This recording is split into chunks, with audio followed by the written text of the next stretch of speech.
Oh my goodness, what is going on here? What are we doing here? Hang on, what's this again? What's this car? Camry. Oh, the Camry's back again for more action. What year is it? 2001. V6. People are loving the petrol V6 2001 Toyota. What are you doing down there? Oh, I've changed the thermostat. Yeah. Well, I think the thermostat was sticking open because my temperature gauge was dropping on the highway. Yeah, right. That makes sense. Yeah, there you go, see? How did you figure that out? How did you figure out? So you cruise along the highway and the temperature's dropping. Yeah. So how do you know that your thermostat's stuck open from that? What would make you think that? No, because it's getting plenty of cooling through the radiator. Yeah. And that's not getting regulated by the thermostat. The thermostat's just letting it through all the time. Hang on a minute. That sounds like common sense. Or uncommon sense. So you've actually got a brain. Hey everybody, guess what? Mark's here again and he's got a brain. He can think. And if you watch enough of this channel, you could end up the same. So beware, watch out for that. You can watch too, you might learn something. Right, it's a thermostat. Let's talk about thermostats in this video too. But this is so basically you got all the air box, the air ducting out of the way. Had to unplug a few plugs, a few nuts and bolts here and there.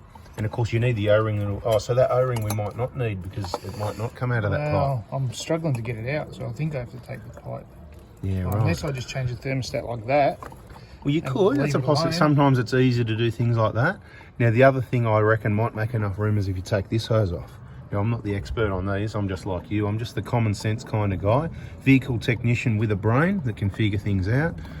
So, what do you reckon that'd give enough?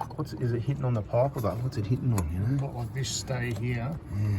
So we've got the wiring loom over here as well in the way. And this hose, I reckon if this hose, there wouldn't be much to take even those two hoses off out of the way. What do you think? Yeah, I reckon we'll have a chance. Let's do it because it's not going to hurt, is it? I mean, they're decent quality hoses, clamps. They look like they've been off before anyway. At some stage in its life, of course, there's another story there. Just because we actually want to get it off and we want to turn it around and we want to have a look if there's any corrosion or anything like that in case, you know, that O-ring's going to leak, you know. So a little bit of extra work. So let's get those two hoses off and then see what happens. Right, while Mark's doing that, Mitch, do you know what a thermostat is? I think it's where it tells you the temperature of the engine. No, so that's a thermometer, right? A thermostat is what controls the flow in the cooling system. So it sort of regulates the temperature. So let's quickly go cooling system 101 for everybody that doesn't know. And it's okay to not know because you're not vehicle technicians. And I know there's a whole lot of people that already know, but let's just run through it. So let's keep it short and simple as we can. See this engine here? We're not telling you how the engine works, but let's just say it makes heat, right? So long story short, it makes heat. So there's combustion going on. It's like a fire. There's explosions in the engine. I think we talked about that before. We'll do it again. And sorry about the wind, people. We'll do it again in another video. But the engine makes heat. So we need something to cool it down. Concentrate. Look here. Look at me. Look at me. Right? We need something to cool it down. That's the radiators. This is a nice new radiator. It's a video on it. We put it in. What was that? Only about a week ago. So I could put this video out before that one, though. Who knows what could happen. But anyway, there's a new radiator in it. So the radiator is what cools it down. So just quickly how that works. Obviously, you know, coolant flows in. It doesn't matter which make or model, which end it goes in and out. Let's not get technical about that. The point is, coolant goes in one end and out the other. I'm not going to say which way it's flowing. That's a separate video. But let's say coolant goes in. It flows through the radiator, through these tiny little cores. If you have a look, we can't even really see it. We have to look around in here. Stick your eyes down and have a look in here for a minute. See those...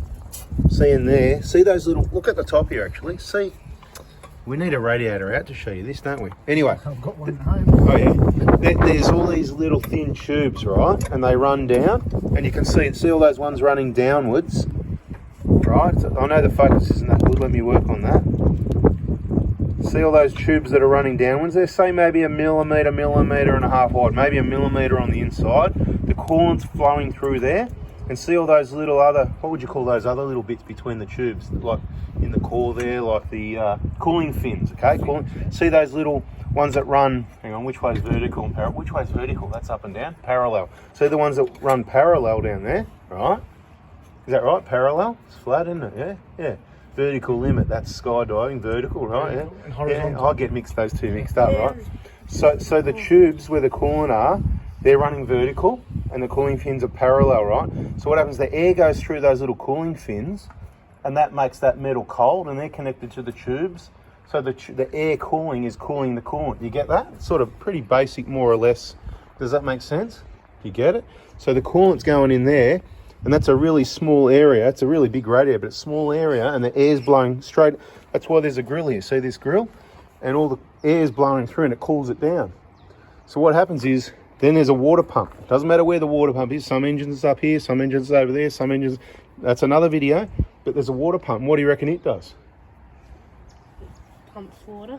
Pumps the coolant. It's coolant, but water, we'll call it water to keep it simple. Yeah, so it pumps the water or the coolant, whatever's in there. This thing had water in it for a fair while. We're going to have a look at that in a minute. You got it off, so that taking off those two hoses worked. Oh, yeah. Beautiful. See, there's that common sense. Common sense, well, uncommon sense, but common on this channel, so keep watching. Right, so if the water's pumping, what's that going to do? So it's going to pump. So let's say there's coolant in the engine, and it's in the radiator, it's in these hoses. Let's say there's about 10 litres. This one, bone dry, we know is about 12 litres. Is that right? Yeah. I think at Prado, 1KZ might be 12 litres. 1KD might be a little bit bigger, but they're about 12, 13 litres, 14, whatever it is, right? So the water pump's pumping the coolant, yeah? How fast do you reckon the coolant's pumping? How far, you reckon it's going really fast? A litre a minute, maybe. Well, even more, right? It'll be more than that, but it'll be too fast, right? So if the engine's stone cold and you just started it up, and the coolant's pumping, or the water pump on the engine's pumping the coolant, it's not going to warm up, is it? Do you know what I mean? Because it just keeps coming here to get cooled down when it's already cold, and that's what your heater's not going to work, and it's just going to stay cold. It's running cold, so the engine computer, it's going by sensors and stuff, and it's going, hang on, it's running cold, it's putting in more fuel, so it's constantly going to be running on choke, using more fuel. So there's a few problems it causes. So what they do, they put a thermostat in. Have we got the thermostat out yet? Let's come around here and have a look at this thermostat again. Good timing. Yeah, a bit of a wiggle. It just sticks there a bit, doesn't it? And we're going to lose the coolant again. You know, this is going to have damn bloody clean coolant in it now. How many times one job always leads to another. So let's just have a look at that. There you go. There you go, right? So let's just spin it around the other. Can we have a look at the top? See, no, it's not stuck open. So it's not, there you go. So it says 82 on it. There you go. Hang on, let me get this focus happening. What is going on with this camera? Anyway, see there it says 82. So this is actually the same. This is actually the same, could be the same thermostat. I don't think it is, but it's the same temperature as the 1KDs run at, right? And it might not, sometimes they're stuck open, so you'll see a little gap between, see the rubber under there, but this one isn't stuck open, but what it's probably doing is opening prematurely at the wrong temperature. We got any other damage we can see? Look at the rubber on the top there, yeah? This is really old and deteriorated, yeah. Anyway, so we got the O-ring in case we needed to pull the pipe out, which we haven't done, is that right? Mm-hmm. So we don't need that, that's cool. Don't forget you need your O-ring for your thermostat when you order a thermostat. What do you notice? What's the difference? Well, they look a little bit different. Look at the top of the thermostat. Yeah. Well, this one's really badly deteriorated. So it's, even though Toyota thermostats are really good, it's going to do stuff like this when it's 20 years old. What do we work at? It's 20, what year was it again? 20? 01. 01, so it's 22 years old. You get Club Reg on this in another couple of years. Yeah, so it's definitely really deteriorated, isn't it? Anyway, we'll get the nice new one in. So that's the new one, and it's rusty. I'm just joking. Is that rust or is that a bit of a coating? Yeah, I was sort of just joking, but then I was going, hang on, should I? Is it a joke? It's a coating. A coating, yeah. That's cool anyway. I mean, you know, what's the old seal like? Is it nice and soft still? Not that we would use it, the seal. This?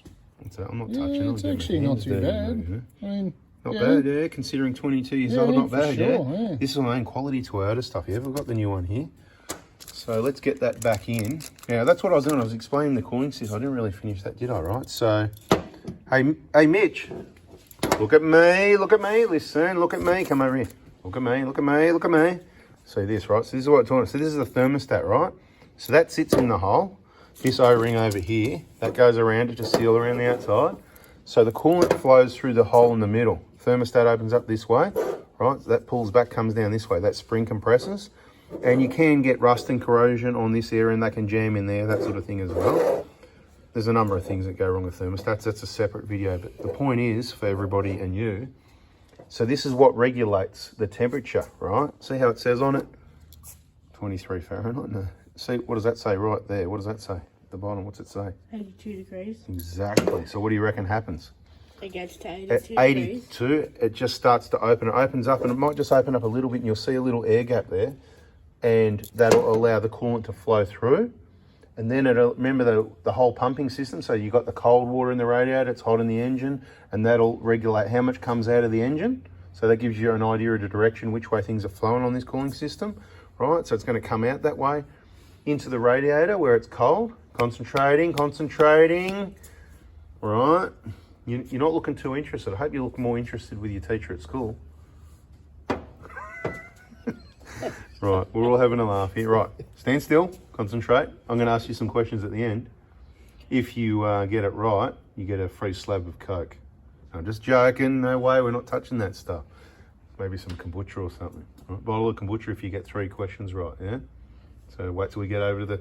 And then after that, after you win or lose, then we'll go check the comments and see if anybody answered in the comments. 1, 2, 3. It's going to be 3 questions soon, people. We're nearly going to wrap this one up. We'll look at this for a minute as well. That's what you get from having no coolant in there and just water. Toyotas don't do this, but I wouldn't touch it. I wouldn't be worried about it. It's all good. This is where that O-ring goes, up the end of that pipe there. So we're not going to touch that, upset, pull that out or anything like that. Yeah, I wouldn't. That's not a problem. I wouldn't upset it. I'd just make sure this is clean here on the flat surface. Are you happy with that, or do you want to? Yeah, I'll give it a wipe and just see if it comes Nothing will away. come off, mate, trust me. Yeah, you just, yeah, whatever. It's up to you anyway. Right, so that'll open up a little bit. And then the temperature sensor, there's a temperature sensor somewhere, right? And it tells the computer what's going on. Yep, no worries. Then it'll make adjustments as to what temperature is at. And this, if it's not cooling down, it'll keep opening more. The hotter it gets, the more it opens. It'll fully open all the way. It'll pull all the way back here. So this is really open. What people used to do in the old days, they thought they were pretty cool. They'd go, oh, I've got this big, powerful... It was always Holdens and Fords. And it's running hot, mate, so I've got to cool it down. So what they'd do, they'd modify this. They'd pull this apart and they'd smash the middle out of it. So there was no... so it was just a big hole. See the big hole in the middle there? They thought they were cool and they just put the big hole in the middle. Because then they're going to get more flow, mate. It's going to be run cooler, mate. But you know what happened? Not only did it run cold, then they overheat as well. Because the other thing this does, it still regulates the flow. Because think about it. If that's pumping too fast, on some systems, that means it hasn't got time, long enough time in the radiator. If it's going through the radiator too fast, it doesn't get to cool down, you get it? So this has got to restrict the flow also. So they used to just take thermostats out is what they actually used to do. But what I was saying, actually, plan B would be to take the guts out of it. But I still wouldn't do that because it's going to run cold. But each to their own, varying circumstances. And the last little thing, when you put it in, this goes at the top. All right, so that the water can flow through there slowly and bleed out the cooling system. Yeah, get the air out, right? So whatever, let it flow a little bit. So that goes at the top. That's looking pretty good, isn't it? Look at that. Beautiful, right? All right, let's get this back in there and work out what our 3 questions are going to be. Okay, let's do these 3 questions. First one, how do you put all this back together? Nah, just joking, just joking, just joking. Okay, question number 1. What does the radiator do? It helps cool down the coolant. That's it, that's exactly what it does. It cools down the coolant, okay? What does the water pump do? The water pump or the coolant pump? Yep, coolant pump. Good answer, very good. So you've just excelled now, above and beyond, because you said it's a coolant pump, because really that's what it is, because there's no water in there. It is a coolant pump. Say that to people and you'll confuse them and you're one step ahead of them. Very good. Coolant pump. So what does the coolant pump do? It pumps it through to the radiator. That's it. So it's a constant flow, right? So very good. That's number 2 correct. 3rd question. So is that a thermostat or what did you? A thermostat. Thermostat. What does that do? It can, when it gets to 82 degrees, the coolant it like opens. Yep, opens. So the coolant can cool down. So it can flow through and cool. And That's cool it, and down, get to the radiator and cool down. So that's very good. So you're a winner. Let's see what they put in the comments, all right? They might put something different. Too late now because they've already seen the video. Anyway, it doesn't matter. Okay, let's just go one more level. So which way, if the thermostat's there on the engine, which way do you think the coolant is flowing? Do you think that that the coolant's going from the cooling system? Do you think that the coolant's going in at the thermostat or coming out at the thermostat? Have a think about that one for a minute. So if the engine's hot and the radiator's cold, and the thermostat's here, do you reckon it's about to let hot coolant out of the engine, or do you reckon it's about to let cold coolant into the engine at this side? Cold coolant into the engine at the side. Do you reckon? What makes you think that? Because it needs to be cold. Yeah, okay, but wouldn't hot coolant coming out this way, wouldn't the cold coolant go in that end, and wouldn't it work out the same anyway? It's pretty confusing, isn't it? It could go either way. What do you reckon, Mark? Well, I think for the thermostat to work properly, it's got to be working on the engine temperature. Yeah. So that the coolant coming out of the engine would have to go to the thermostat to tell it when to open and close. Exactly, yeah. So it would come out this way and into the bottom of the radiator, up the radiator, out the top hose, and in the other end is what you think. That's right. That's what you said, didn't you, Mitch? So I said the opposite. Did you?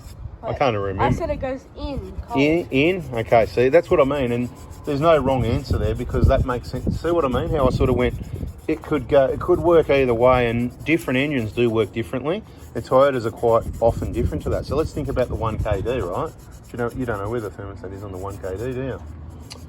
Yeah. Down low, isn't it? Yeah, it's down low. So it's kind of a bit different to this. Anyway, let's get this. It's getting a bit long and boring. What are you bloody doing over there? Wet and dry on the surface there. How is it? Oh, that's beautiful. Nice and flat. Don't worry what it looks like. Just get it on there. Let's go. So the first question from this is how to get it all back together, and apparently you're the only one that knows the answer to that. So we'll leave you to it. You got it out, so it's got to go back in, doesn't It's it? a bit tricky. It's a bit tricky. You should have needed to. We should have videoed exactly how you took it out, and then you could watch the video for how to put it back in. There you go. That's the one. When it's hooked up behind the wire, it's not going to work. So thermostat's already in place. You got the little tang looking up. Upwards, yeah, beautiful. Get that on nice and square and get all the bolts in that. Beautiful. All right, Mitch, what else? What else can we tell? Oh, one more thing. I haven't told you about this yet. Let's ask everybody what these are. And there's kind of two purposes to them. See these things here? There's that one and there's that one. There's two of them, right? So that's a bit of a hint, because depending on what make and model, what vehicle, sometimes they work together, sometimes they work separately, sometimes they're different, whatever. What are these, Mitch? What are these two things? Radiator fans. What do you think they do? They help make the radiator cool, so the radiator can cool the coolant. Very good. But if you're driving at, say, 60 or 80 or 100 k's an hour, and all the air's blowing through the front of the radiator like this, the fans wouldn't do anything, because you're already driving fast. There's heaps of air going through. So when would you need the fans? When you're in traffic. Very good. That's it. See, now that common sense, right? So what do you reckon everyone else should do if they've got kids? They should make them watch 2 videos a day, 2 videos after school. Because they might learn and something, they will important learn stuff, something. right? So how good's that? We didn't tell you anything, and you figure, I gave you kind of a hint, if you like. But yeah, so when you're in traffic, when you're not moving, on When a you're hot day, idling, when that's you're it. idling. That's it. Or you're just sitting in traffic, moving at 5-10 k's an hour. Typical freeways around Melbourne and Sydney and Brisbane, you know. Anyway, when you're sitting there, you're not moving, you've got no airflow. So there's another fan out here. What would that be for? Because this is confusing. Look, we've got one there, we've got another one here, and we've got another one out here. More the better. Well, kind of, but let's be not too specific, but more specific. So every make and model is different. They've got different fans and different setups. Some cars have got twin fans, and it's for the aircon as well, because you've got your aircon condenser, and that's what's here. See that? Did you notice? See, that's the radiator. See how it's all silver? I know how the aircon works. Okay, we'll do that in another video though, all right? And you can explain it in another video. But look, see this thing here? Do you know what that's called then? Because that's the important part if you want to explain. The evaporator? No, close. Opposite end of the game. This is the condenser. But in a reverse cycle, like a split system in your house, they're both an evaporator and a condenser, if you like, reverse cycle. So you're kind of on the right track, right? We'll do that in another video though. The point is, same thing, if you're sitting in traffic, how's the condenser going to cool down the gas for the aircon if you're not moving? Well, yeah, that'll be the aircon fan there. I'm just taking a guess. I'm no specialist on these cars. I've worked on a lot of vehicles over the years, and none of these anytime lately. But that will be the aircon fan most likely, but I could be wrong. Let us know in the comments, people. I'm sure there's somebody watching this video that knows more than me about 3-litre V6 Camrys. Because of course the 4-cylinder was always much more popular when we were working on them. There was a lot more of those. But yeah, a couple of fans and pretty reliable too. Have you had any problems with these fans? Have they always worked? Never been replaced? Never been replaced. Beautiful. That's Toyota for you, right? If that was a Ford or a Holden, you would have replaced them 3 times by now. Blades falling off, engines not, fan motors not working, whatever. And I'm pretty sure on those cars, twin fans a lot of the time, and they'll just come on and off together. But if it's coming off the aircon, just maybe one of them comes on. I know they can operate independently. Right, so Mitch, what do you reckon this plug's for? To operate the fan. Well, it's powered, yeah, to unplug it, right? And then obviously the plug for the other ones over there. And who cares, it's getting boring. You got this back together yet? Mate, we're all busy, mate. We've got places to be and people to see, mate. There's people watching this video, they're going, mate, hope it's a nice cold winter's night, and you know, and they've got nothing better to do. Well, it was pretty nice today. Pretty nice, yeah, not bad here, is it, for once? Melbourne, beautiful one day. I can actually feel the heat today. Oh yeah, Melbourne, beautiful one day, crap the next. So I think by Saturday it's going to be crap, absolute rubbish. Imagine Queensland. Yeah, nice and warm in winter. Can you imagine it in summer though? How hot and humid and uncomfortable, and you couldn't do any work. And I guess that's why we live in Melbourne, you know. But you know, in a perfect world, you'd move every 6 months. You'd move up and back, wouldn't you? You can't really do that with kids at school, can you? Hoses back on, put everything back the way it was before, ideally. That's why if you're smart, you can take time off school. Is that how it works? Yeah, important. Yeah, put them right back where they were with the clamps and the hoses. Bloody beautiful. That's it. So you're not bad at this. So worst case scenario, people. You know, if you've got other cars and you need some work done, I reckon I could con Mark into doing it for you. Bit of, just as a hobby, bit of, you know, folding on the side. So if you've got some of that and you need some little jobs done at the Prada Hospital on the side, you know, just shoot me a text if you're someone that knows me and you need some other work done, you know. All the good people, we're happy to help out. Just a little hobby on the side. Yeah, that's it. Beautiful, that's it. Yeah. Put everything back the way it was. But look at how deteriorated. Look, all this rubber and plastic sort of deteriorated. It's getting old. But look, everything's in pretty good condition, isn't it? Look at this. Overall, nice new battery. Anybody that knows me, if you're going to buy anything, from Super Cheap Auto and you know me, please send me a text message before you do for anything that's not cheap, and I'm going to try and help you out with a discount for those people that watch toward, you know, later in the video. Let's just say I've got something there that can help you out with a decent discount. Like things like batteries. Battery was a good save. Do you remember what the retail and what you paid for that roughly? I think it was $220 and we picked it up for $150. There you go, not bad. Yeah. So yeah, people that know me, Super Cheap Auto in Victoria, just, you know, let me know if you need something like that. Of course, you've got every battery, they'll help you out, but you know, better advice and every battery, of course, but when it just comes to an everyday battery for your Camry or something like this, if we can save you some money, happy to help out. Look at that clip's been butchered. Oh yeah, look at that, yeah. Is that the people that worked on it previously in those previous years? Look at it, yeah, that's yuck, but it's all right. You can get those plugs. Someone reckons you get them from Toyota, but I don't know about that. I've hooked everyone on with EFI hardware in Mitcham. I think everyone's all over that now. If you need little things like that, any EFI parts, plugs, all that, you need to sort of give them samples, photos, whatever. I'll send them out to you, or you can go pick it up there in Mitcham. This is a bit tricky, this like wiring loom. Yep. Duct. That was the tricky part, yeah? So you got to pull it around and hook it over a bolt head or something? Yeah, hook over the top bolt head and then flex it out over these ones. Yeah. Alright. Can't really see too much of what's going on, so I think we'll wrap this one up because it's getting a bit long. So everyone say goodbye. Hey Mitch, we're finishing up the video, mate. Hey, when you're meant to be, look at me, where you going, mate? You're missing out on important information here. We're going to wrap this one up, so what do we say at the end of a video? Bada bing, bada boom. That's it. Sky can subscribe. Like and subscribe. Turn the bell on. All that stuff. We should say at the start of the video, because only the smart people are still watching now. All the people, you know, they're impatient and haven't got time, they're all gone. So all these people are already subscribed. Anyway, thanks for watching, people. Hope you learned something, hope you enjoyed it, and catch you on the next video. See ya.